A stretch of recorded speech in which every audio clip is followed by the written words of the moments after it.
Assalamualaikum warahmatullahi wabarakatuh. Alhamdulillahi rabbil alamin. Wassalatu wassalamu ala asyrafil mursalin. Nabiyyina wa maulana Muhammadin wa ala alihi wa sahbihi ajma'in. Wa asyhadu an la ilaha illallah wahdahu la syarika lah. Wa asyhadu anna Muhammadan abduhu wa rasuluh. Sallallahu alaihi wa ala alihi wa sahbihi wa man tabi'al huda ila yaumiddin.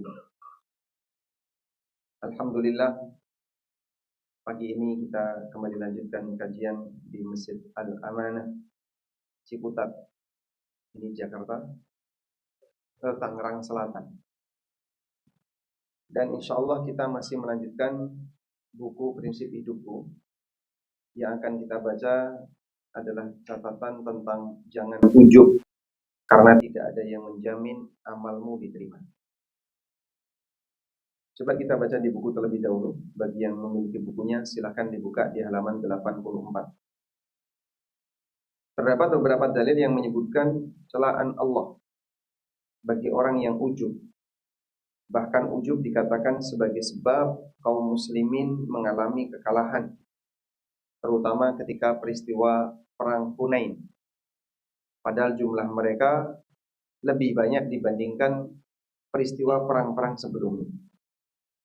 Sebagaimana yang terjadi pada saat Perang Hunain, Allah Ta'ala berfirman, laqad nasarakumullahu fi mawatina katsiratin wa yawma Hunainin id a'jabatkum katratukum falam tughni 'ankum syai'a. Allah telah memberikan pertolongan kepada kalian fi mawatina katsiratin, dalam banyak kesempatan. Padahal ketika itu jumlah kaum muslimin sangat terbatas. Wa yawma Hunainin, dan pada peristiwa perang Hunain, id a'jabatkum katratukum, jumlah banyaknya kalian, besarnya pasukan kalian telah membuat kalian ujub. Falam tughni 'ankum syai'a, sekali tidak bermanfaat bagi kalian. Wa dhaqat 'alaikumul ardu bima rahubat, dan kalian merasa sempit ketika situasi seperti itu karena mereka terdesak. Tsumma wallaitum mudbirin, kemudian kalian lari ke belakang. Dalam peristiwa perang Hunain, jumlah kaum muslimin sekitar 12.000 pasukan. Hingga sebagian pasukan merasa bahwa tidak ada kekuatan yang bisa melawan mereka, mengingat jumlahnya yang sangat banyak. Namun kenyataannya mereka kalah dan mereka tidak ditolong oleh Allah Subhanahu wa taala dengan sebab mereka melakukan ujub. Baik. Perang Hunain terjadi setelah apa? Terjadi setelah peristiwa Fathu Makkah. Sehingga Nabi SAW ketika berhasil menaklukkan kota Makkah, lalu banyak sekali di antara penduduk Makkah yang kemudian masuk Islam, akhirnya mereka semuanya tergabung bersama dengan pasukan beliau. Maka jumlah pasukannya jadi semakin besar. Kemudian Nabi SAW menyerang suku Hawazun yang berada di Hunain. Di saat itulah berhadapan antara pasukan besar suku Hawazun dengan pasukan besar kaum muslim. Tapi strategi suku Hawazun, karena mereka lebih menguasai medan, menyebabkan mereka bisa memposisikan diri mereka di tempat yang lebih aman, yaitu di dua puncak bukit, sementara kaum muslimin ada di lembah. Dan rata-rata kalau perang, siapa yang ada di bawah cenderung lebih kalah. Makanya kaum muslimin kesulitan untuk menyerang daerah Taif, karena Taif ada di puncak gunung. Sehingga kaum muslimin dipanai, diserang dari dua arah, sampai menyebabkan mereka mundur. Tapi Nabi Muhammad SAW tetap maju, dan beliau mengatakan, Ana ibnu Abdul Muttalib, aku adalah putra dari Abdul Muttalib. Untuk menunjukkan bahasanya identitas aku bagian dari orang Quraisy.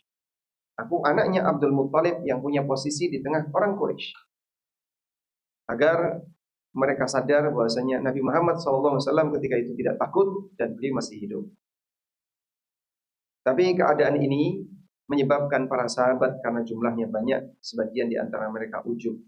Dan ini menunjukkan bahwasanya mungkin saja orang soleh mengalami pelanggaran yang namanya ujub.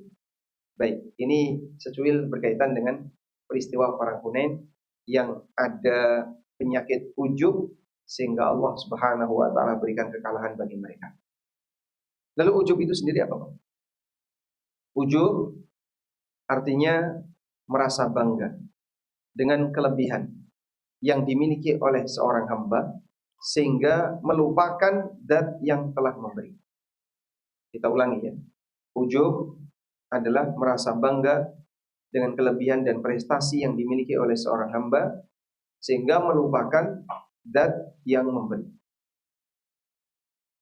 Karena itu objek ujub beragam. Ada orang yang ujub karena kepintarannya, ada orang yang ujub karena kekayaannya, ada orang yang ujub karena kelebihan A, kelebihan B, bahkan termasuk diantaranya adalah ujub dengan kondisi dia yang rajin ibadah. Ada orang yang ketika dia rajin ibadah, dia ujub.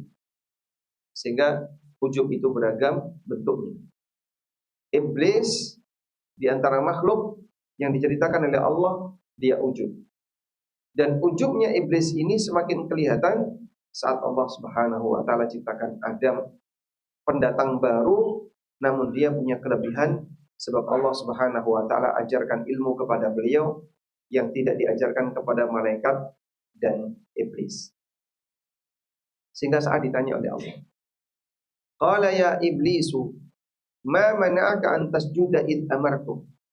Allah berfirman, wahai iblis, apa yang menyebabkanmu tidak mau tunduk kepadaku ketika aku perintahkan kepadamu untuk sujud? Apa jawab iblis? Qala ana khairum minhu khalaqtani min narin wa khalaqtahu min tin. Aku lebih baik daripada Adam. Kau ciptakan aku dari api, sedangkan kau ciptakan Adam dari tanah. Maka iblis ujub dengan keberadaan apa? Asal penciptaan. Iblis ujub dengan keberadaan asal penciptaan. Padahal yang namanya asal penciptaan itu di luar pilihan makhluk. Artinya makhluk mau diciptakan dari A, makhluk mau diciptakan dari B, dari C. Apakah itu pilihan makhluk atau pilihan Allah? Murni pilihan Allah. Tapi iblis merasa bahasanya ketika aku tercipta dari api, aku lebih tinggi daripada Adam. Karena tanah itu di bawah dan api berada di atas. Maka ujubnya ini menyebabkan dia tidak tunduk kepada perintah Allah Subhanahu wa taala. Akhirnya yang terjadi apa, Pak? Semua ibadah iblis yang pernah dilakukan sebelum dia diusir dari surga tidak diakui. Terhapus. Karena itu orang yang mungkin punya ketaatan yang besar dalam bentuk mengerjakan aneka ritual-ritual keagamaan, tapi disebabkan karena dia punya ujub, bisa jadi nilainya jadi zong, gak ada manfaat yang bisa dia dapatkan. Sehingga rajin ibadah yang dulu pernah dilakukan oleh iblis tidak diberlakukan, tidak ada nilai manfaat sama sekali bagi iblis. Karena itulah jamaah dimuliakan Allah, bahaya dari penyakit ujub dan sombong yang menyebabkan dia merasa lebih baik dari yang lain. Dari sinilah ada sebagian di antara ulama yang mereka sampai mengatakan seperti yang pernah disampaikan oleh Mutarrif bin Abdullah rahimahullah, seorang ulama tabi'in, li'an abita na'iman wa asbahu nadiman. Li'an abita na'iman wa asbahu nadiman. Kalau malam hari aku tidur sampai subuh, tapi di pagi hari aku menyesal, ahabbu ilayya min an abita qa'iman wa asbahu mu'jiban. Itu lebih aku sukai daripada saya malam harinya tahajud tapi pagi harinya saya ujub. Andaikan saya malam hari itu full dipakai untuk tidur sampai subuh sehingga membuat aku menyesal, itu lebih baik daripada malam harinya aku tahajud tapi pagi harinya aku ujub. Karena kalau sudah sampai terjadi seperti ini, percuma saja. Semua amal ketaatan yang kau lakukan tidak akan dinilai oleh Allah. Disebabkan karena ujub. Lalu kapan ujub itu terjadi? Orang mengalami ujub di posisi ketika dia memuji kelebihan dirinya sendiri. Dia memuji kelebihan dirinya sendiri. Maka penyakit seseorang untuk bisa mendapatkan pujian ketika dia punya prestasi itu bisa berasal dari banyak sisi. Ada orang yang ingin mendapatkan pujian dari orang lain, maka dia pamerkan, dia ceritakan amalnya. Namanya apa ini? Riya dan sum'ah. Ada orang yang mungkin dia tidak dipuji oleh orang lain. Saat beramal tidak ada yang lihat. Dia nggak pernah cerita, sehingga tidak ada satupun orang yang tahu. Maka dia tidak mendapatkan pujian dari orang lain. Nah, di saat dia tidak mendapatkan pujian dari orang lain, dia memuji dirinya sendiri. Disinilah perbedaan antara riya dengan ujub. Sehingga dikatakan ar-riya'u syirkun bil ghair wal ujubu syirkun bin nafs. Riya itu syirik dengan orang lain, dan ujub itu syirik dengan dirinya sendiri. Sehingga kan sama-sama pujian. Yang ujub dia memuji dirinya sendiri, yang riya dia mencari pujian dari orang lain. Karena jiwa itu pelit dan dia terasa berat untuk melakukan sesuatu sementara dirinya nggak dapat jatah. Pujian itu menyenangkan dalam menyenangkan. Makanya sebagian orang merasa sangat bahagia ketika dia dipuji, walaupun dipuji ini sepeser pun tidak menambah jatah rezeki. Di posisi ketika orang beramal saleh, mungkin bisa jadi dia menjaga. Saya tidak mau ada satupun yang lihat. Saya tidak mau ada satupun yang dengar. Saya maunya ditulis hamba Allah. Saya ketika beramal tidak ada satupun yang tahu. Tapi di saat yang sama dia dipanasi oleh setan. Apa hebat? Ikhlas ketika beramal. Lillahi ta'ala. Kau memang top markotop. Akhirnya dia memuji dirinya sendiri. Sehingga di saat dia merasa dia sedang menjaga keikhlasan, tapi dia ujub dengan perasaan ikhlas yang dia lakukan. Maka terkadang ikhlas butuh untuk ikhlas. Perjuangan ikhlas itu butuh untuk ikhlas. Ada sebagian orang yang dia merasa ikhlas, tapi dia ujub dengan ikhlas. Dan bisa jadi itu akan menghapus ikhlas. Makanya dulu seorang ulama, ketika dia berjuang untuk ikhlas, dia berusaha jangan sampai ikhlasnya itu rusak. Disebabkan karena tidak ikhlas ketika ikhlas. Apa ada pakai itu? Ya mungkin ada sebagian orang yang dia cerita tentang ikhlas. Ini aku ikhlas ini, ikhlas lillahi ta'ala. Kamu kok memuji dirimu ikhlas? Dari mana kamu tahu kalau kamu ikhlas? Sehingga terkadang ikhlas dia itu berharap dipuji oleh orang lain. Misalnya ya, ada donatur yang transfer ke rekening takmir. Yang tahu hanya satu takmir. Yang tahu hanya satu orang.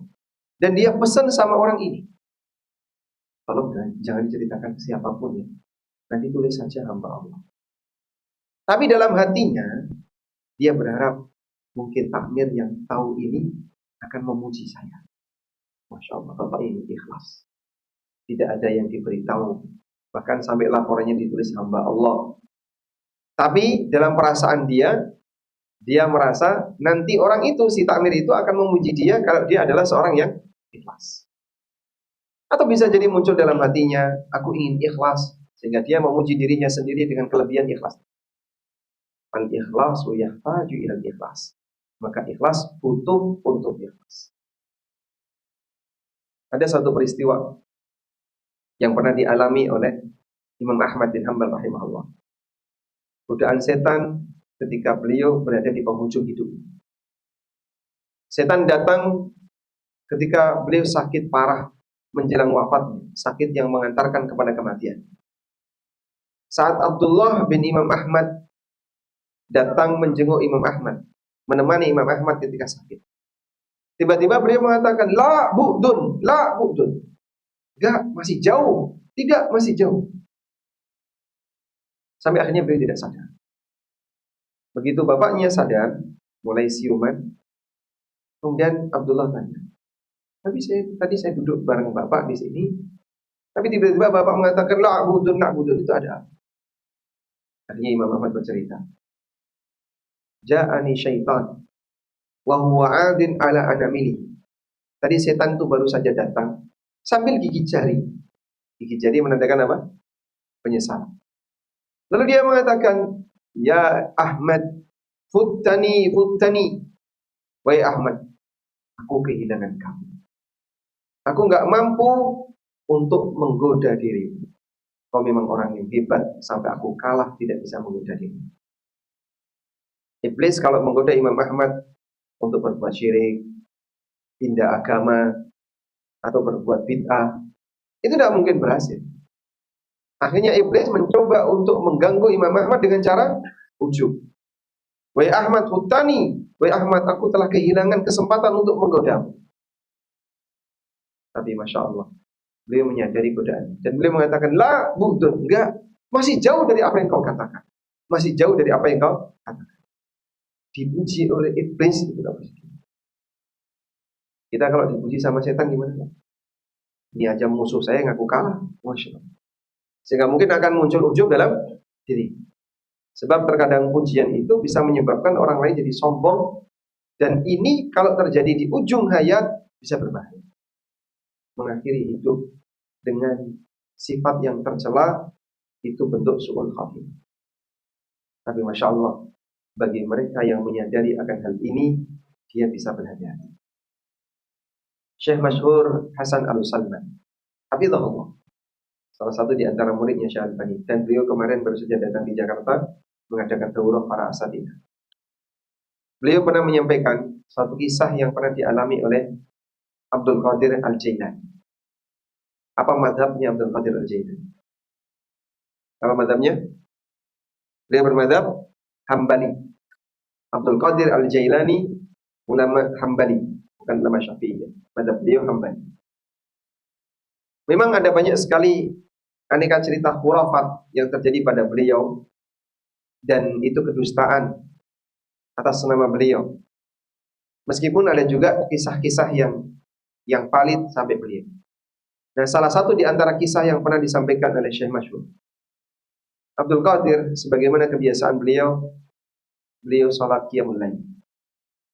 Di tengah beliau qiyamul lail, tiba-tiba ada cahaya yang bersuara di salah satu sudut ruangan itu dan mengatakan, wahai Abdul Qadir, mulai malam ini kau sudah bebas menjalankan syariat, sehingga kau tidak lagi terkena kewajiban agama. Akhirnya cahaya tadi diludahi oleh Abdul Qadir. Kayak gimana Pak meludahi? Oh, gak mungkin dipraktekkan ya.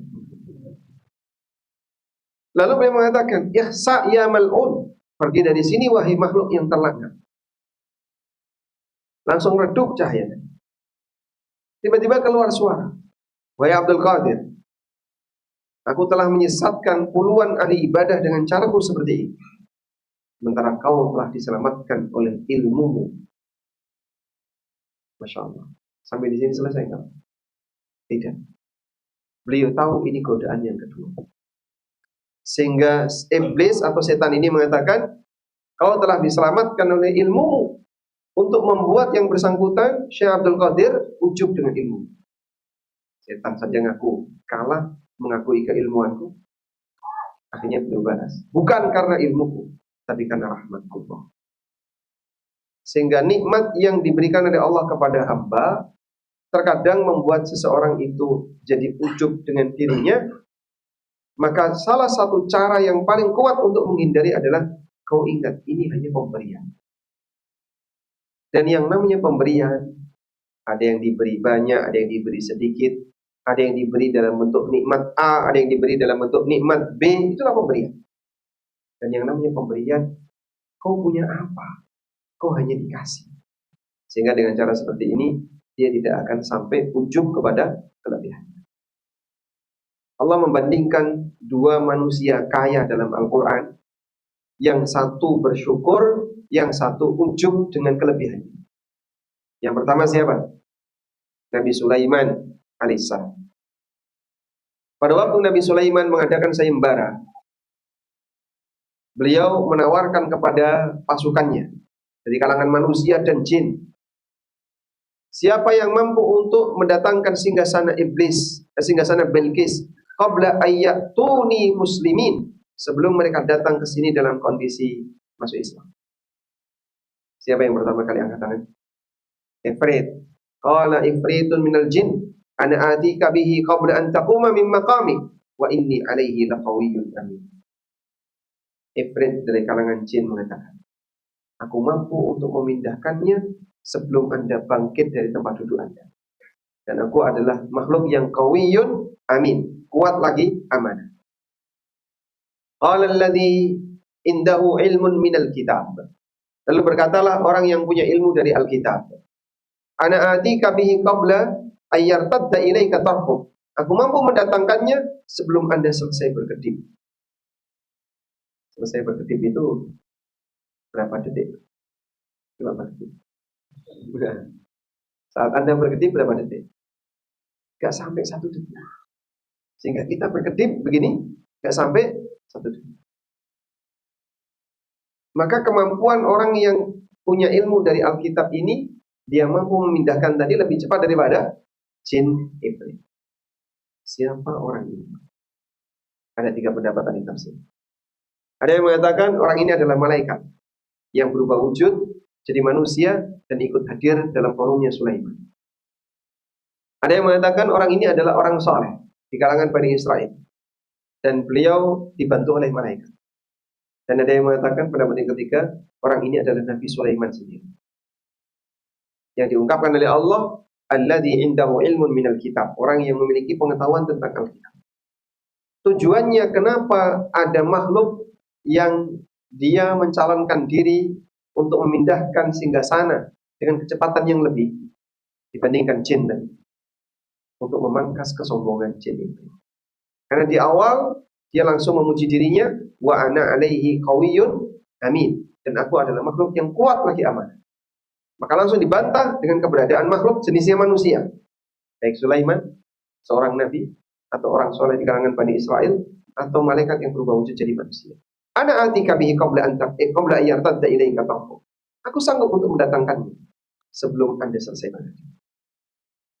Maka kamu wahai jin, jangan merasa lebih hebat daripada manusia. Baik. Falamma ra'ahu mustaqirran indah. Ketika Nabi Sulaiman melihat singgasana itu sudah ada di tempatnya, qala, beliau menyampaikan apa? Hadza min fadli rabbi. Ini murni karunia Allah. Ini murni karunia Allah. Dia beluani ashkuru am akfur. Dia hendak mengujiku apakah aku bisa bersyukur ataukah kufur.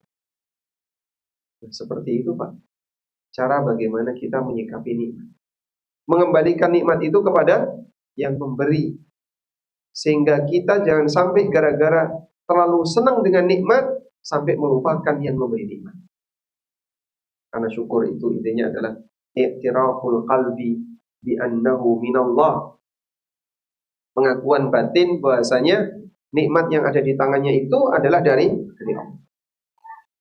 Coba bandingkan dengan manusia yang kedua, orang kaya yang ditenggelamkan hartanya oleh Allah. Siapa namanya? Qarun. Saat Qarun ini dinasihati untuk bertakwa kepada Allah dengan hartanya, apa yang dia katakan? Qala innama utituhu ala ilmin indi. Dia bilang, aku diberi seperti ini karena aku adalah orang kaya, karena aku adalah orang yang berilmu. Innama utituhu ala ilmin indi. Aku dapat seperti ini karena aku orang yang berilmu. Karena aku rajin tahajud, karena aku rajin apalagi? Karena aku rajin qiyamul lail, karena aku orang yang ulet, karena aku orang yang rajin marketing, aku orang yang rajin apalagi? Aku pintar manajemen, aku pintar ini, pintar ini. Sehingga dikembalikan kepada kemampuannya. Maka Qarun ujub dengan kelebihan yang dia miliki. Makanya jemaah, barangkali perlu diwaspadai seseorang ketika mendapatkan nikmat lalu dia memuji dirinya sendiri. Ini adalah rizki anak soleh. Dari mana kau tahu kalau kamu anak soleh? Padahal di saat yang sama, ketika dia mendapatkan musibah, dia tidak pernah mengatakan, oh ini adalah hukuman orang yang tukang maksiat. Tapi ketika dia dapat nikmat, dia bilang, ini rezeki anak soleh. Kok kamu merasa kau anak soleh? Siapa yang menjamin kalau kau adalah anak soleh? Nah, hal-hal kecil seperti ini terkadang tidak disadari orang, sehingga dia memuji dirinya sendiri di saat dia dapat nikmat. Makanya kunci diri Anda ketika Anda mendapatkan nikmat dengan memuji zat yang memberi, ucapkan alhamdulillah. Ini murni dari Allah. Ini murni pemberian Allah. Dan yang namanya pemberian, ada yang diberi A, diberi B, diberi C, ada yang diberi banyak, ada yang diberi sedikit.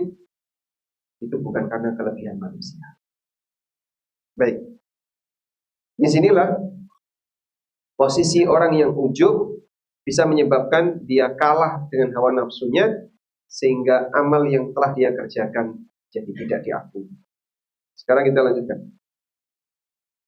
Ja'far pernah mengatakan, ini sebagaimana yang dikutip dalam tafsir As-Salmi, istijlabun nasri fi syai'in wahid wa huwa dhillah wal iftikar wal ajiz wa hululul khidlan bi syai'in wahid wa huwa al-ujub. Untuk mendapatkan pertolongan Allah hanya dengan satu cara, yaitu merasa lemah dan butuh kepada Allah. Merasa lemah dan merasa butuh kepada Allah. Sedangkan sumber al-khidlan, apa arti al-khidlan? Al-khidlan itu artinya tidak ditolong oleh Allah. Penyebab orang tidak ditolong oleh Allah adalah al-ujub. Sehingga kalau manusia sudah pada posisi ini, dia merasa hebat dengan kemampuan dirinya sendiri, akan dibiarkan oleh Allah Subhanahu wa taala.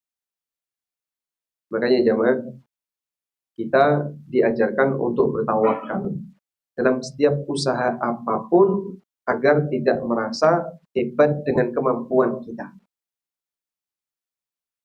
Ada satu sifat yang dipuji oleh Allah Subhanahu wa taala dalam Al-Qur'an. Namanya sifat al-ikhbad. Kalau Bapak ingin tahu seperti apa ikhbad itu, Anda bisa buka firman Allah Subhanahu wa taala di surat Al-Hajj ayat 34. Ketemu? Al-Hajj ayat 34. Baik, di penghujung dari surat atau dari ayat Al-Hajj ayat 34 tadi, Allah mengatakan, wa basyiril mukhbitin. Dan ada kalimat itu ya. Wa basyiril mukhbitin alladzina idza dzukirallahu wajilat qulubuhum was-sabirina 'ala ma asabahum. Al-mukhbitun ini punya sifat, yaitu orang yang ketika nama Allah disebut wajilat qulubuhum, hatinya tersentuh. Was-sabirina 'ala ma asabahum wal muqimis shalah. Mereka bersabar dengan musibah yang mereka hadapi dan mereka tetap menegakkan salat. Wa mimma razaqnahum yunfiqun, dan mereka menginfakkan sebagian dari rezeki yang telah kami berikan kepada mereka. Baik. Fokus di kata al-mukhbitun. Allah memuji wa basyiril mukhbitin, kabar gembira untuk para mukhbitin. Siapa sih yang dimaksud dengan al-mukhbitun ini? Al-mukhbitun berarti orang yang melakukan ikhbad. Al-ikhbad secara makna bahasa dari kata khobat. Maknanya adalah tempat yang landai, tempat yang rendah. Sehingga al-ikhbad artinya adalah manusia yang punya karakter suka merendah. Merendah ketika kapan, Pak? Ketika ibadah. Disinilah ada bentuk tawadhu saat ibadah. Dan bentuk tawadhu ketika ibadah itu adalah sang hamba tawakal kepada Allah ketika ibadah. Merasa butuh bimbingan Allah, merasa butuh pertolongan dari Allah, merasa sangat butuh terhadap petunjuk dari Allah. Itulah manusia ikhbad ketika ibadah. Dan orang yang ikhbad ketika ibadah akan diberi keberhasilan dan kesuksesan ketika dia melaksanakan ibadah. Maka Anda nyari dunia, diajari untuk tawakal. Anda nyari akhirat juga harus tawakal. Jangan merasa aku bisa. Jangan merasa saya kan masih muda, Saya masih kuat, saya masih kuat, saya masih kuat. Saya bisa kerjakan, saya bisa kerjakan. Tidak ada jaminan kau akan berhasil sampai akhir. Sehingga iringi dengan tawakal kepada Allah ketika kau sedang melakukan ibadah kepada Allah. Iringi dengan tawakal kepada Allah ketika kau sedang melakukan ibadah kepada Allah. Sebab untuk mendapatkan pahala di akhirat lebih tidak jelas dan tidak diketahui oleh manusia. Nah, kalau seseorang ibadah itu sambil bertawakal, maka tidak akan ada perasaan ujub saat dia, karena dia tahu saya bisa seperti ini murni karena pertolongan Allah. Sehingga tolong Pak, jangan sampai misalnya Pak, saat Bapak berhasil terus ditanya orang, apa sih Pak rahasianya Bapak kok bisa sukses bisnis seperti ini?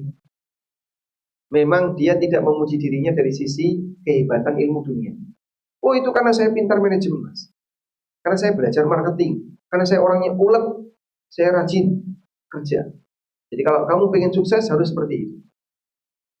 Ini ujub, tapi dari sisi kelebihan apa? Duniawi. Tapi ada juga ujub jenis yang kedua. Yang ini mungkin juga perlu diwaspadai. Ini berkahnya saya rajin tahajud. Dari mana kamu tahu kalau tahajudmu diterima oleh Allah? Lalu berubah jadi keberhasilan kamu dalam mencari materi dunia. Ini berkahnya karena saya rajin puasa sunnah. Rahasianya saya rajin puasa sunnah. Mungkin ada ujub dalam hati. Oleh karena itulah hal-hal seperti ini yang mungkin dianggap sepele oleh sebagian masyarakat, tapi ternyata berat bagi mereka yang tidak terbiasa untuk mengupayakannya. Selanjutnya, jika ujub bisa menghilangkan kesempatan untuk menang ketika di dunia, maka ujub juga bisa menghilangkan kesempatan bagi hamba untuk mendapatkan pahala. Sehingga Ibnu Mas'ud pernah berpesan, al-halaku fitnain, al-qunutu wal ujbu. Kebinasaan manusia itu sumbernya ada dua. Pertama putus asa, dan yang kedua ujub. Yang putus asa, dia gak mau mendekat. Ayo Pak sholat, saya itu kotor Mas, banyak dosa, banyak maksiat, aku gak pantas ke masjid, sementara maksiatku masih banyak. Sehingga saat dia diajak untuk berbuat taat, dia beralasan apa? Dirinya kok kotor. Justru kalau dia mengakui kotor, seharusnya ada upaya pembersihan. Tapi sebagian orang ketika dia merasa dirinya kotor, saya itu wanita kotor, aku gak pantas untuk berjilbab.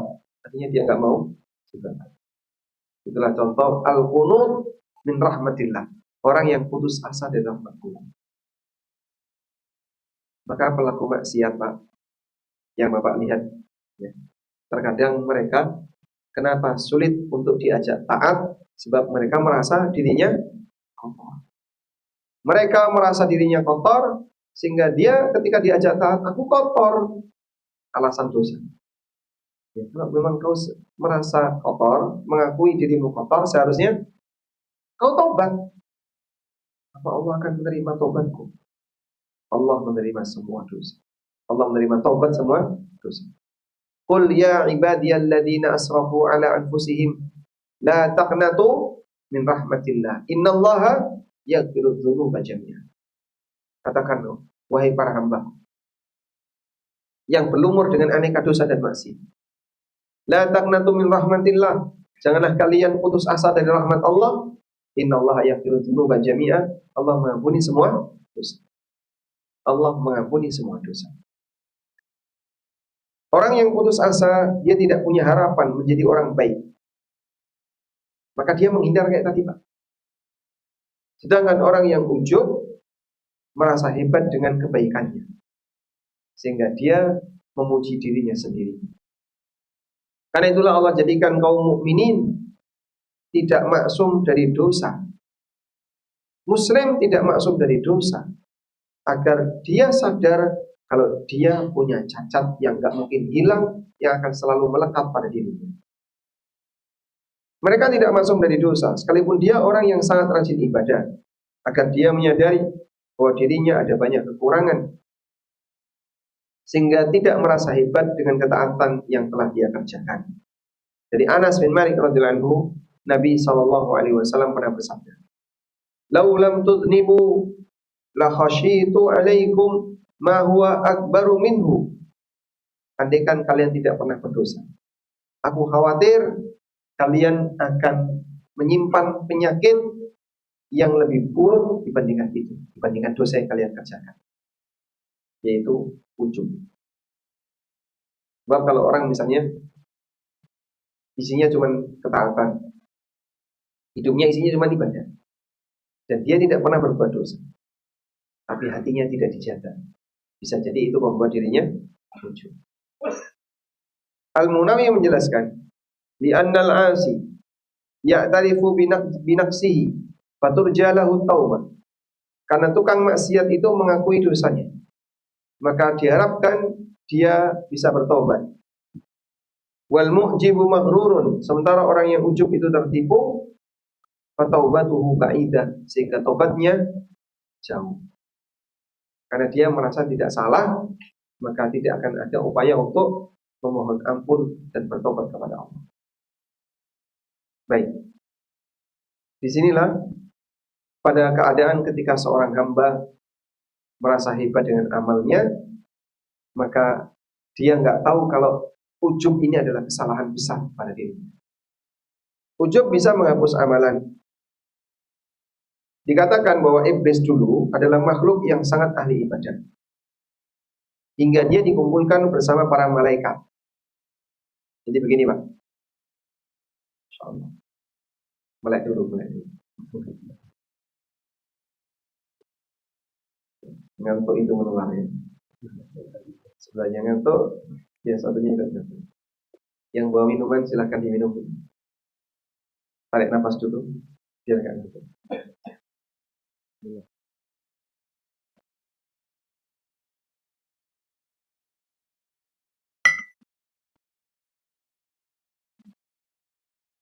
Alhamdulillah.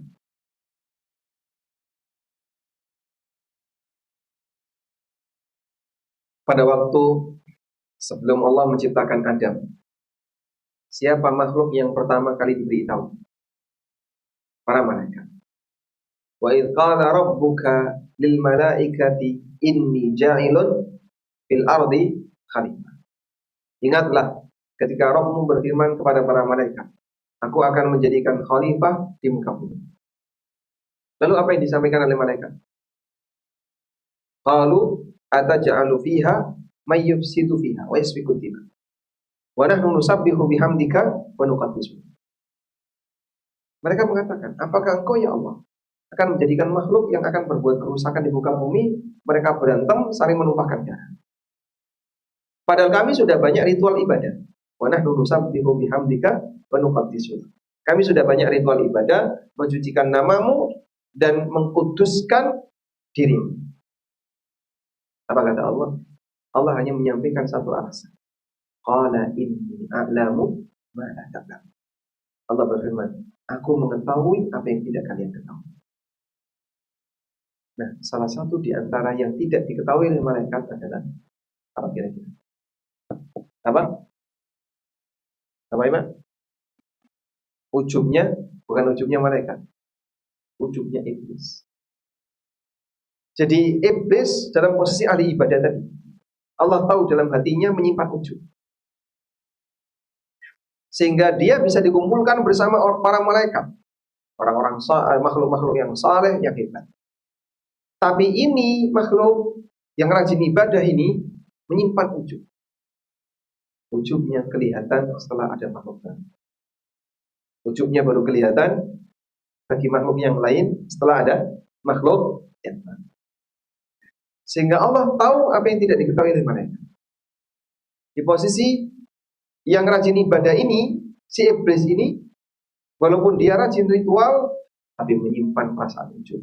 Dibongkar perasaan ujub itu dengan Allah ciptakan Adam. Ada satu kelebihan yang dimiliki oleh Adam dibandingkan malaikat dan iblis. Apa kelebihannya Pak? Ya, ilmu. Wa 'allama Adam al-asma'a kullaha. Allah mengajarkan kepada Adam al-asma'a kullaha, semua nama.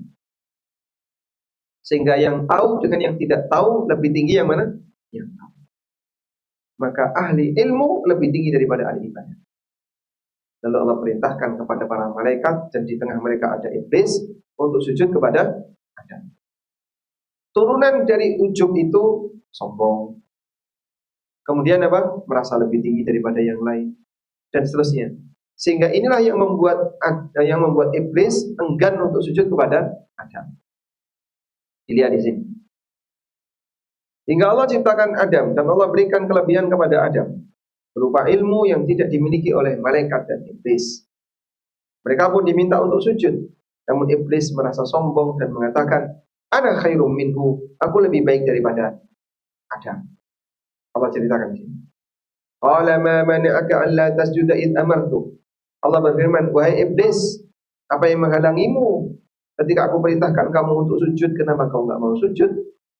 Qala, iblis mengatakan, "Ana khairum minhu, khalaqtani min narin wa khalaqtahu min tin." Aku lebih baik daripada Adam, kau ciptakan aku dari api, sedangkan kau ciptakan dia dari tanah. Asal penciptaan kan di luar pilihan kamu. Kenapa kau merasa lebih hebat dibandingkan yang lain hanya gara-gara asal penciptaan? Maka nggak ada ceritanya. Yang namanya nasab itu bisa menjamin seseorang masuk surga. Sebab nasab itu kelebihan, sebagaimana harta juga kelebihan, sebagaimana jabatan juga kelebihan. Maka yang seperti ini kalau sampai menyebabkan orang itu ujub, yang merasa lebih hebat dibandingkan yang lain. Kau lahir dari nasab A, kau lahir dari nasab B, apa dulu kau milih? Milih atau tidak, Pak? Tidak. Karena kau tidak milih, maka jangan anggap itu prestasi. Karena itulah, kalau sampai ada yang menjadikan nasab sebagai prestasi, orang ini salah ngerti tentang status nasab itu sendiri. Sehingga Nabi SAW sampai memberikan peringatan. Wa man batta'a amalu lam yusri bihi nasab. Orang yang amalnya telat tidak bisa dikejar dengan nasabnya. Karena nasab tidak bisa menyebabkan orang menjadi lebih unggul dibandingkan yang lain. Walaupun itu termasuk di antara kelebihan duniawi. Oleh karena itulah Nabi SAW pernah berpesan kepada Fatimah radhiyallahu anha. Di saat beliau ceramah, kemudian disaksikan oleh para keluarga-keluarga besar beliau. Ya Fatimah binta Muhammadin, wahai Fatimah tu binta Muhammad, salimi mali ma syi'ti. Kau boleh minta hartaku sesukamu. La ughni anki minallahi syai'an. Tapi ingat, aku tidak bisa menolongmu sedikit di hadapan Allah. Sekelas siapa, Pak? Fatimah. Padahal mereka yang mengaku keturunan Nabi, terlepas dari kebenaran dan paling dan tidaknya, yang mengaku keturunan Nabi ini keturunan Fatimah. Tapi Fatimah radhiyallahu anha, beliau dikatakan Nabi SAW, gimana?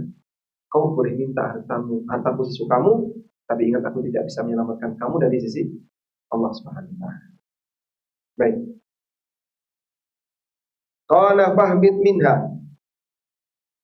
Ketika iblis mengatakan, aku lebih baik daripada Adam, maka Allah langsung berfirman, fahbit minha. Turun kamu dari situ, keluar kamu dari surga. Fama yakunu laka an tatakabbara fiha, fakhruj innaka minas sagirin. Kau enggak boleh sombong di dalam surga, keluar kamu dari surga. Kau jadi makhluk terhina. Sombong tidak boleh masuk surga. Sehingga yang sudah ada di dalam surga, ketika sombong disuruh keluar.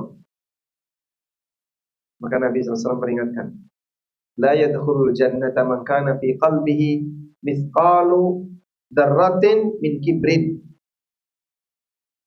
Tidak akan masuk surga orang yang dalam hatinya punya rasa sombong walaupun seberat dzarrah. Ujub, sombong, merasa lebih hebat dan seterusnya, itu penyakit satu rumpun. Penyakit hati satu rumpun. Sehingga yang seperti ini bisa menyebabkan seseorang itu jadi tidak berlaku amal. Semua ibadah iblis sebelumnya menjadi tidak ada guna, dan dia menjadi hina setelah diusir dari surga gara-gara dia ujub dengan dirinya, sehingga membuat dia meremehkan Nabi Adam alaihissalatu wassalam. Baik, Adam itu ditunjuk jadi nabi kapan, Pak? Ketika di surga atau ketika di bumi? Ketika di surga atau di bumi. Mat dalil. Apa dalilnya? Allah Subhanahu wa taala berfirman tentang Nabi Adam alaihissalam. Kita tampilkan firman ini. Jadi Adam setelah beliau dikeluarkan dari surga, diturunkan ke bumi, Allah mengatakan tsumma jtabahu. Surat Thaha ayat 122. Di ayat 121 Allah mengatakan wa asa adamu rabbahu faghawa. Di surat Thaha 121. Dan kalimatnya gimana? Bagian akhir. Wa asa adamu rabbahu faghawa. Adam bermaksiat kepada Allah. Sehingga seorang nabi tidak masuk dalam posisi ini. Makanya Adam bermaksiat kepada Allah. Faghawa, maka dia menyimpang. Tsumma jtabahu rabbuhu. Kemudian Allah memilih beliau, fataba alaihi wa hada, dan menerima taubat beliau dan Allah kasih petunjuk kepada beliau. Adam tidak punya sifat sombong. Adam diusir karena melanggar aturan. Dan Adam dipilih oleh Allah sebagai nabi pasca dikeluarkan. Sehingga dipilih oleh Allah dengan mengatakan tsumma jtabahu. Qala bita minha jami'a. Kalian turunlah semuanya ke muka bumi. Ba'dukum li ba'din adu. Nanti sebagian kalian akan jadi musuh bagi yang lain. Dan ini dikatakan kepada 4 makhluk. Karena dikeluarkan 4. Iblis, Adam, Hawa, dan ular. Ular ini apa, Pak? Karena dia tempat iblis masuk ke dalam surga, lalu membisikkan kepada Adam was-was iblis. Maka 4 ini saling bermusuhan. Sehingga manusia bermusuhan dengan iblis, iblis atau manusia bermusuhan juga dengan ular. Permusuhan manusia dengan iblis adalah adawah diniyah, permusuhan karena agama. Maka permusuhan ini akan bertahan selama agama itu ada.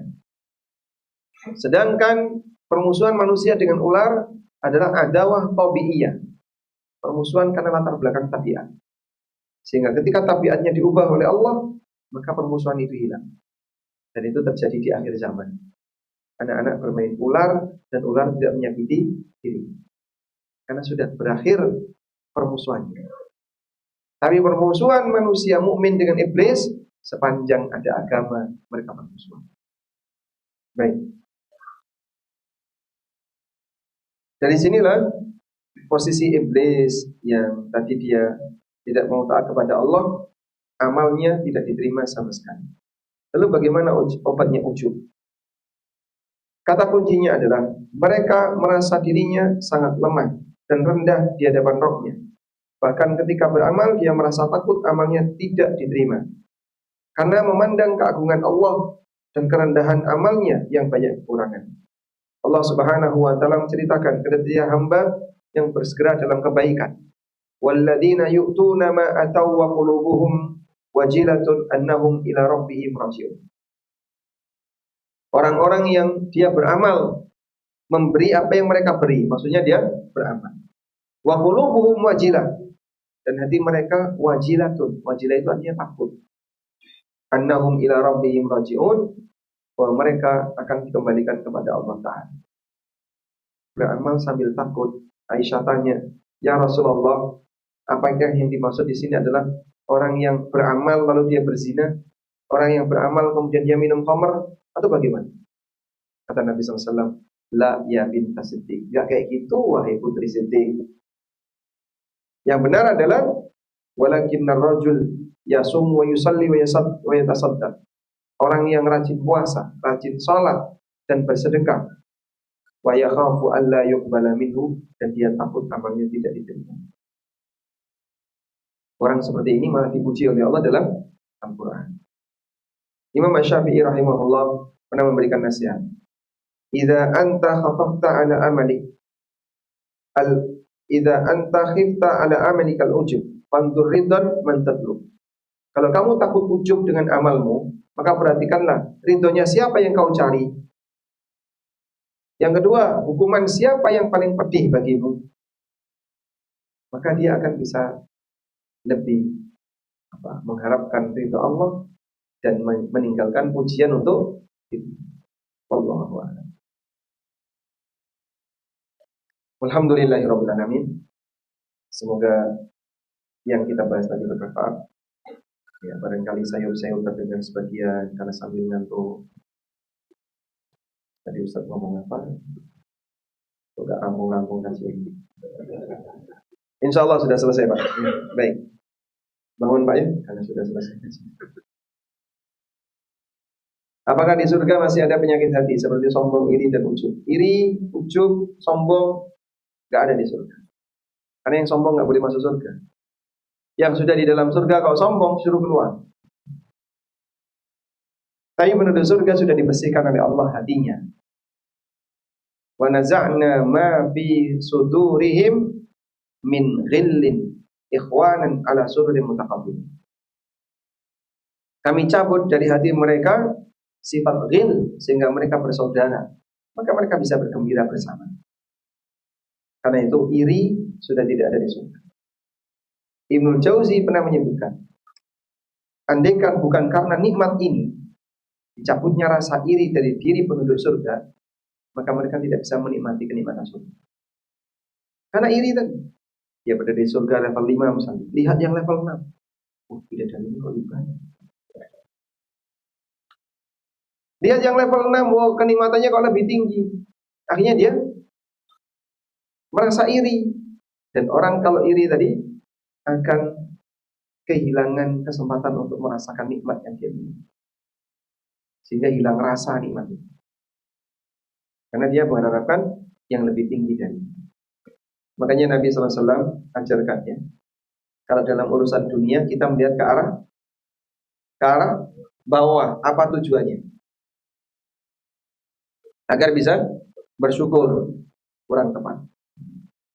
Yang benar apa Pak? Agar tidak meremehkan nikmat. Makanya Nabi SAW mengatakan, "Fahuwa ajdaru unduru ila man huwa asfala minkum wa la tanduru ila man fawqakum. Fahuwa ajdaru alla tazdaru ni'matallahi 'alaikum." Lihatlah ke arah yang di bawah, jangan lihat ke arah atas. Itu akan membuat kamu lebih tidak meremehkan nikmat Allah tadi. Sehingga sikap manusia terhadap nikmat syukur. Ini yang paling atas. Paling bawah meremehkan. Ada pertengahan, tidak syukur dan tidak meremeh. Maka minimal kalau kamu tidak bisa bersyukur, jangan meremehkan. Kalau sudah sampai pada tingkatan meremehkan, orang itu akan hilang rasa dengan kenikmatan. Assalamualaikum. Waalaikumsalam. Karena diterimanya amal tergantung ikhlas. Bagaimana hati bisa menjaga ikhlas dengan ikhlas? Bagaimana meraih husnul khatimah, terbebas dari ujub? Kata kuncinya tadi Pak ya, kembalikanlah semuanya kepada Allah. Sehingga aku bisa seperti ini karena Allah. Aku bisa seperti ini karena Allah yang kasih. Kembalikanlah semuanya kepada Allah. Itu yang akan membuat Anda jadi bisa lebih menjaga amal dengan cara batinnya dibuat tidak ujub. Kita cuma pemberian Allah, aku bisa amal. Makanya Allah Subhanahu wa taala gantikan antara ibadah dengan apa? Isti'anah. Iyyaka na'budu wa iyyaka nasta'in.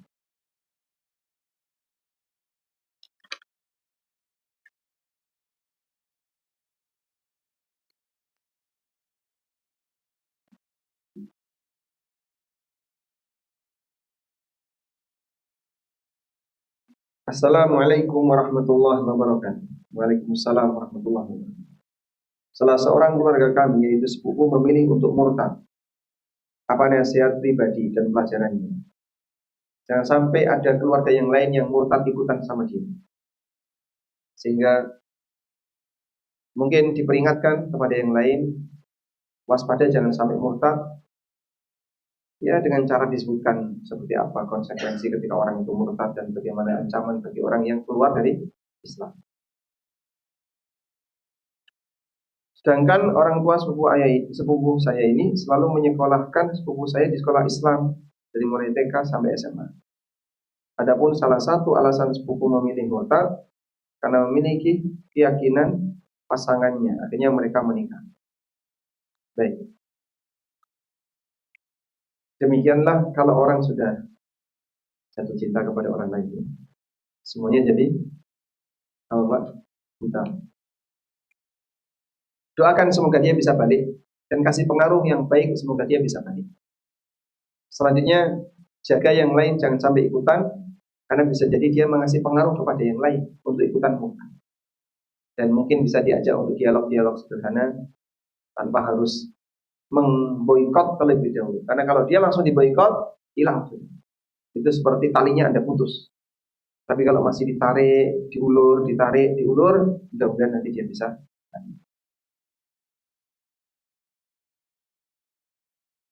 Assalamualaikum. Waalaikumsalam. Saya mau menulis kitab kecil atau buku tentang agama Islam di atas manhaj salaf. Saya tulis salah satu kampus sunnah dalam negeri.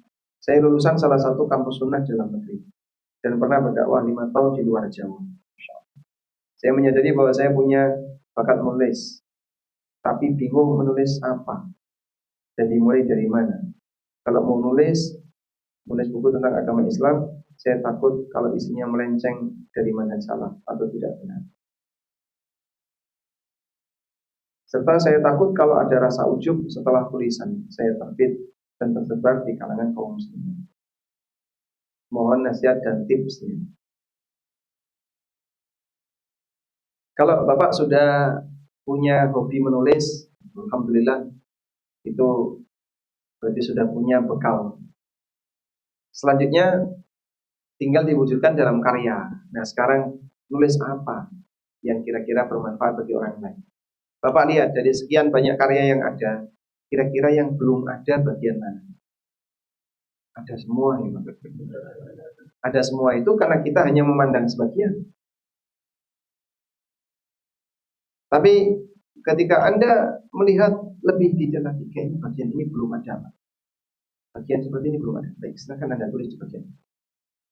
Dan terkadang berangkat dari masalah yang ada di masyarakat. Hampir semua buku yang saya tulis berangkat dari situ. Karena sebelumnya saya cari dulu, ada nggak yang teks Arabnya? Ternyata nggak ada. Kesulitan untuk diterjemahkan. Dan ini bukan konsumsi orang awam misalnya. Maka kita nulis sendiri dengan bahasa yang lebih mudah dan disesuaikan dengan Indonesia. Sehingga bukunya Indonesia banget. Karena kalau menerjemah bisa jadi ada kasus yang disampaikan oleh penulis, tapi ternyata di lingkungan kita itu tidak ada. Dan terkadang itu akan menyulitkan pembaca. Saya pernah mengisi kajian pada buku ya. Bukunya itu terjemahan Pak, dari karya orang Mesir. Sulitnya untuk memahami terjemahan ini aneh terjemahan. Akhirnya daripada sulit menerjemahkan kayak gitu, nyari buku aslinya saja. Ya bagi mereka yang sudah bisa ilmu alat bisa baca ya, yang sudah bisa nahwu sharaf bisa baca. Karena ternyata terjemah ini terkadang menyimpang dari teks asli dan makna asli dari tulisan tersebut. Maka coba tulis saja yang kira-kira bermanfaat bagi yang lain dan belum ada di masyarakat. Misal contoh sederhana ya, apa kira-kira? Fikih berpakaian bagi laki-laki, misalnya ya. Sehingga sambil nanti melakukan penelitian, kira-kira dalil apa saja yang berkaitan di situ dan dibutuhkan oleh masyarakat yang ada di sini. Terutama kasus-kasus yang banyak terjadi. Insya Allah mudah-mudahan dengan itu tulisan Bapak terbaca. Assalamualaikum warahmatullahi wabarakatuh. Waalaikumsalam warahmatullahi wabarakatuh. Saya merasa sedang di fase hidup saya salah semua dan kurang maksimal. Dari sisi bisnis sedang anjlok. Dari sisi rumah tangga banyak dikritik pasangan dan anak-anak. Rasanya setiap yang saya lakukan sudah diiringi dengan tawakal. Namun di saat yang bersamaan sering tergelincir pada kesalahan. seperti terpaksa bohong, ingkar janji untuk menyelamatkan diri dari kemarahan manusia. Namun hati kecil takut Allah tidak ridho. Jika manusia salah, Allah selalu membuka dan menerima, memberi kesempatan untuk memperbaiki diri. Tapi manusia yang saya datangi malah dimintakan maaf dan dimintai dukungan, menolak dan tidak lagi memberi kepercayaan di saat benar-benar ingin memperbaiki diri. Pertanyaannya, bagaimana memperbaiki tawakal dalam situasi yang ruwet seperti ini? Pertama mungkin dimulai dari orang terdekat dulu. Bapak sadarkan istri dan anak. Tolong saya didukung. Saya mau memperbaiki. Mudah-mudahan mereka bisa memahami ya. Sehingga Anda betul-betul ingin memperbaiki dan minta dukungan kepada orang terdekat. Dukungan inilah yang membuat hati sang suami bisa lebih tenang, hati sang bapak bisa lebih termotivasi, karena ada dukungan dari masyarakat, ada dari istri dan anaknya. Satu itu. Yang kedua, Anda nanti akan bergesekan dengan orang lain yang bukan keluarga. Nah, untuk yang kedua ini, sebaiknya jangan terlihat seperti mengemis. Tapi Anda tampakkan, Anda punya apa yang bisa ditawarkan ke mereka, sehingga membuat mereka tertarik untuk bergabung. Sahabat Muhajirin ketika tiba di kota Madinah, mereka menjumpai lingkungan baru yang tidak pernah mereka jumpai, yaitu lingkungan pertanian. Mereka berhadapan dengan aktivitas baru yang tidak pernah mereka lakukan. Maka saat sahabat Ansor mengusulkan kepada Nabi SAW, kebunnya kita bagi dua saja. Setengah untuk Muhajirin, setengah untuk Ansor. Mereka menolak. Lah kalau kami suruh ngelola kebun kurma, kami nggak bisa. Akhirnya tetap dikerjakan oleh sahabat Ansor, tapi Muhajirin bekerja di situ. Seperti inilah kondisi di mana ketika dia tidak punya kemampuan, tapi bermodal amanah, keseriusan, masih diterima oleh orang lain. Nah, mudah-mudahan ketika Bapak tampakkan kejujuran, sikap amanah, sampaikan saja misalnya, nggak usah takut dengan komentar orang. Saya ceritakan apa adanya. Keadaan saya seperti ini. Dia mau memahami maupun tidak urusan dia. Mungkin ada yang di antara mereka emosi sehingga marah kepada Anda, dan ada yang pengertian. Ini sudah keadaan dia yang sudah nggak sanggup apa-apa. Nah, mudah-mudahan dari sekian banyak orang itu, kalau ada yang pengertian, Bapak bisa bekerja sama dengan yang bersangkutan. Terkadang lewat lintasan ujub pada diri kita. Seakan-akan hati ini ada dua kubu, keburukan dan kebaikan. Apakah seperti itu? Sudah dianggap dosa dan menghapus amal, meski setelah itu kita beristighfar. Wallahu alam, kalau ujub tidak sampai pada tingkatan menghina orang lain, merendahkan orang lain, mudah-mudahan posisi ujub itu tidak sampai membuat Anda hilang amal. Makanya Allah Ta'ala memberikan ancaman. Sedekah bisa hilang pahala karena apa? La tubtilu sadaqatikum bil manni wal adha. Kamu jangan batalkan sedekah kalian bil manni wal adha, dengan cara diungkit-ungkit. Wal adha, dan menghina. Kau udah sering saya kasih, dimintai bantuan aja kok nggak mau. Udah hapus semua. Atau sebaliknya, ada orang yang adha, menghina orang lain. Nih, dasar pengemis. Akhirnya malah menghapus pahala amal sedekahnya. Apabila seseorang beramal soleh kepada kerabatnya, dia mengatakan agar tidak diketahui oleh kerabat yang lain. Namun di sisi lain, dia mendapatkan tekanan dari kerabat lainnya, bahwasanya dirinya abai, tidak tidak memenuhi saudaranya sendiri. Apakah dibolehkan dia menyampaikan amal kebaikan yang dilakukannya? Tidak membantu saudaranya yang lain. Kurang begitu paham saya sebenarnya. Apakah di saat seseorang beramal soleh kepada kerabatnya dan beliau mengatakan agar tidak diketahui oleh kerabatnya yang lainnya?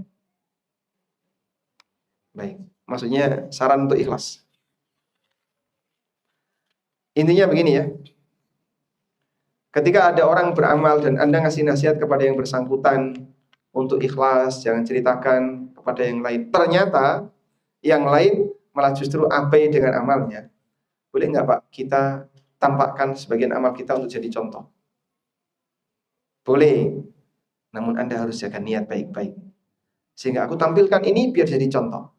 Kalau bisa seperti itu, silakan. Maka sebagian di antara sahabat terkadang ketika beramal itu dilakukan dengan terang-terangan. Tujuannya apa? Biar dicontoh oleh yang lain. Assalamualaikum, waalaikumsalam. Bagaimana kalau kita sedekah tapi kita bohong? Misalnya kita sedekah itu dari kita, tapi kita bilangnya itu sedekah dari teman yang nitip. Padahal sedekah itu dari kita. Bohong apapun alasannya tidak boleh ya, kecuali satu, terpaksa. Nah sekarang saat Anda bohong seperti ini terpaksa nggak? Tidak. Saya mau jaga ikhlas Pak Ustaz. Ya, tapi dengan cara bohong yang tidak boleh. Sehingga berikan saja kepada orang tadi dan Anda bilang ini dari hamba Allah. Semua orang adalah hamba Allah. Maka dengan demikian Anda tidak harus bohong, tapi Anda masih bisa merahasiakan amal yang Anda lakukan. Wallahu a'lam. Masya Allah, baru tahu. Ini yang terakhir. Assalamualaikum, waalaikumsalam. Saya dan keluarga mau menjual rumah. Apakah zakat harta rumah kami sudah dihitung? Segede kami memasang spanduk. Tolong bedakan ini ya.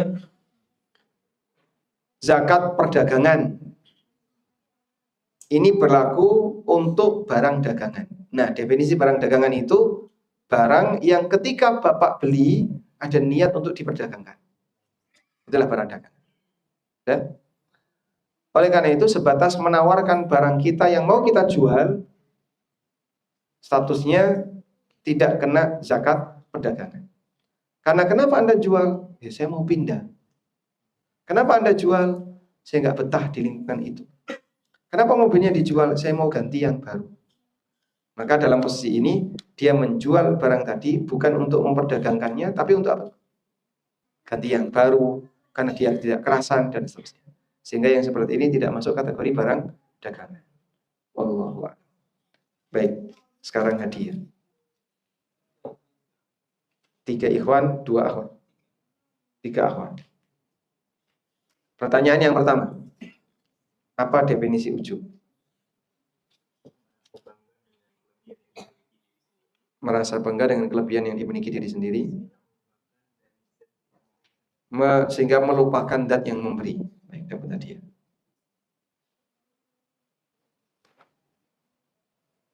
Apa dampak buruk dari ujub?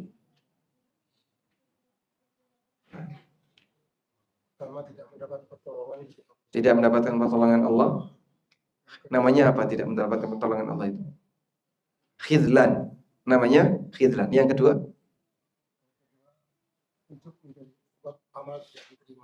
Ujub menjadi sebab amal tidak diterima, tidak diakui. Baik, Masya Allah, dapat hadiah.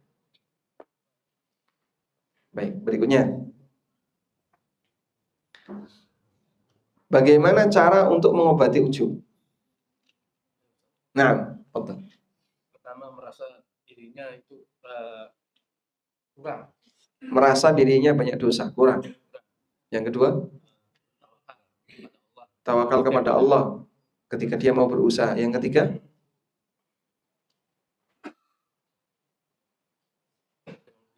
menganggap orang lain lebih tinggi daripada dirinya sendiri. Ada tadi materi. Ya, yang ketiga, meyakini bahasanya semua kelebihan ini pemberian dari Allah. Baik, alhamdulillah. Yang ummahat gimana cara jawabnya? Coba cek dulu mikrofonnya. Nah, pertanyaannya,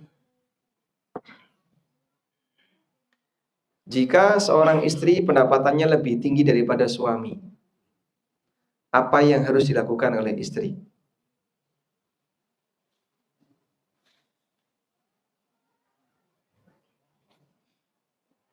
Jika seorang istri pendapatannya lebih tinggi daripada suami, apa yang harus dilakukan oleh istri?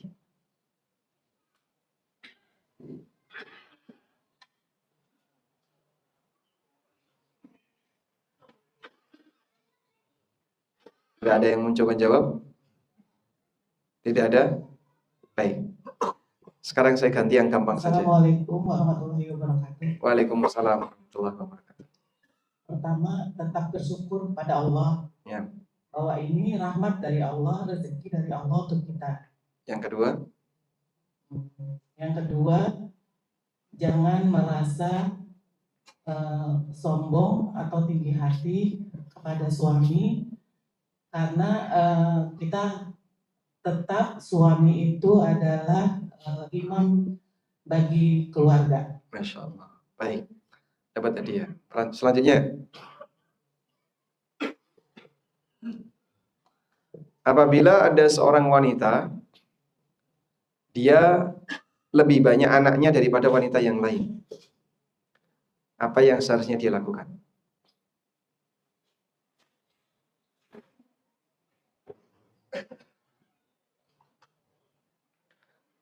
Apabila ada seorang wanita, dia punya anak lebih banyak daripada wanita yang lain, kalau pas lagi ngobrol berdua, apa yang seharusnya dilakukan? Assalamualaikum warahmatullahi wabarakatuh. Waalaikumsalam warahmatullahi wabarakatuh. Yang pertama, bersyukur kepada Allah bahwa itu adalah karunia dari Allah, pemberian dari Allah, dan tidak ujub. Apakah anak bisa menimbulkan ujub? Bisa. Bisa. Sehingga kebanggaan orang tua berikutnya adalah kepada anaknya. Kemudian yang kedua,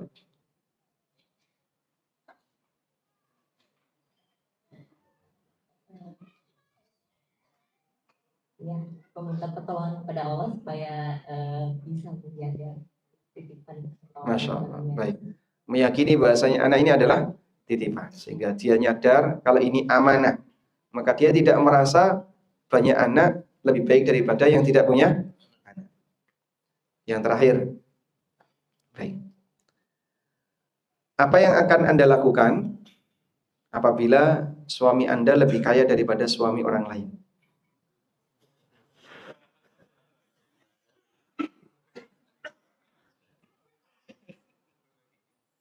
Ini pertanyaan wawasan kebangsaan, ya.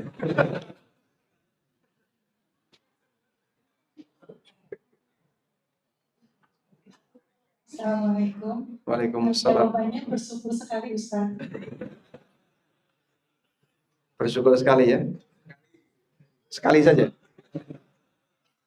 Bukan berbagi suami. Baik, alhamdulillah. Dapat hadiah. Jawaban sikap kan terserah dia, Pak. Baik, mungkin itu yang bisa kita sampaikan. Semoga Allah Ta'ala jaga hati kita semuanya, dan Allah jadikan diri kita selalu berada di atas kebenaran. Wassallallahu ala nabiyyina Muhammadin wa ala alihi wa sahbihi wa sallam. Wa akhiru da'wana alhamdulillahi rabbil alamin. Wassalamualaikum warahmatullahi wabarakatuh.